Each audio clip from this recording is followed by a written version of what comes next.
अस्सलामुअलैकुम।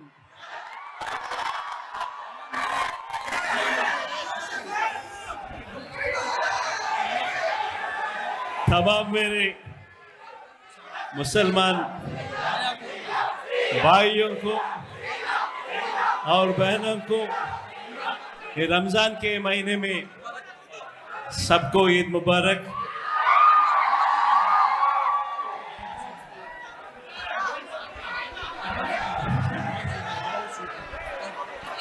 అందరికీ కూడా ఇప్పుడు ఈద్ ముబారక్। దువా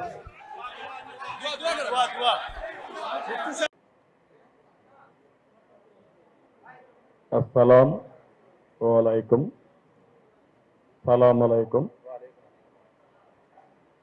అందరికీ వాల్యూమ్ పెంచు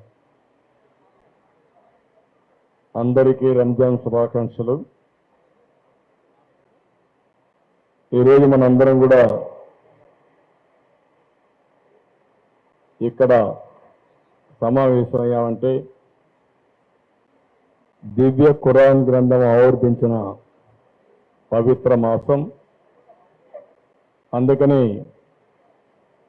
ఈరోజు ఈ నెలంతా కూడా ఒక పవిత్రమైన మాసంగా మనందరం కూడా ముందుకు పోయే పరిస్థితుంది। ప్రపంచంలోని ఇప్పుడే మిత్రులు చెప్పినట్టు ఏకైక ఈ యొక్క ఉపవాసం అంటే ఎక్కడా ఎప్పుడు ఊహించిన విధంగా స్వచ్ఛందంగా కొన్ని కోట్ల మంది క్రమశిక్షణతో ఉపవాసం చేస్తున్నారంటే అది ఈ యొక్క మాసం యొక్క గొప్పతనం। ఎందుకంటే ఖురాన్ ఈ మంత్రం రాశారు కాబట్టి ఆ ఖురాన్ని తూచా తప్పకుండా పాటించడం కోసం ఉపవాస దీక్షలతో మళ్ళీ పునరంకితం అవుతున్నారు। దీనికి మనస్ఫూర్తిగా మీ అందరికీ అభినందనలు। ఇప్పుడే మిత్రులు చాలామంది మాట్లాడినట్టు ఒక క్రమశిక్షణ, దాతృత్వం, ధార్మిక చింతనల కలయికే ఈ రంజాన్ మాసం। ఎవరికి తోచిన విధంగా వాళ్ళందరూ దాన కార్యక్రమాలు చేయడం, ఉదయం లేచినప్పటి నుంచి సూర్యాస్తం వరకు దాదాపు 14 గంటలు కఠోర ఉపవాసం చేయడం అనేది ఒక అరుదైన అనుభవం। అలాంటి కఠోర ఉపవాసం చేసి మనం అందరం ముందుకు పోతున్నాం। మరొక్కసారి మన రాష్ట్రంలో తెలుగు గడ్డపై నుండే ముస్లిం సోదరి సోదరిమణులందరికీ, ప్రపంచంలో భారతదేశంలో ఉండే ముస్లిం సోదరి సోదరిమణులందరికీ రంజాన్ శుభాకాంక్షలు తెలియజేసుకుంటున్నాను। మనస్ఫూర్తిగా అభినందన తెలియజేస్తున్నాను। ఈరోజు మన సంస్కృతి మనం చూస్తే హిందూ ముస్లిం బాయి బాయి అనే విధంగా మనం ముందుకు పోవాల్సిన అవసరం ఉంది। అదే తెలుగుదేశం పార్టీ సిద్ధాంతం।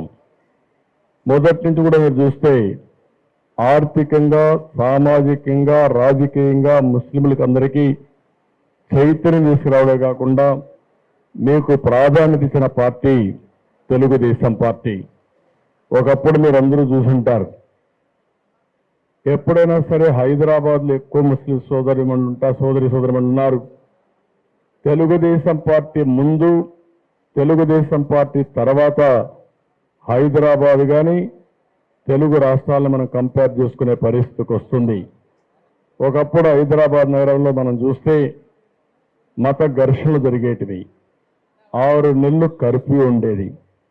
ఓల్డ్ సిటీలో మొదలుకొని మొత్తం కూడా హైదరాబాద్ సిటీ అంతా, సికింద్రాబాద్ కానీ హైదరాబాద్లో కానీ మత ఘర్షణ నుంచి ఒక మాటలో చెప్పాలంటే మత సామరస్యాన్ని కాపాడిన ఏకైక పార్టీ తెలుగుదేశం పార్టీ అని చెప్పి కూడా నేను మీకు తెలియజేస్తున్నా। అంతేకాకుండా ఒకప్పుడు కర్ఫ్యూ సిటీని ఈరోజు కరోనా వ్యాక్సిన్ తయారు చేసి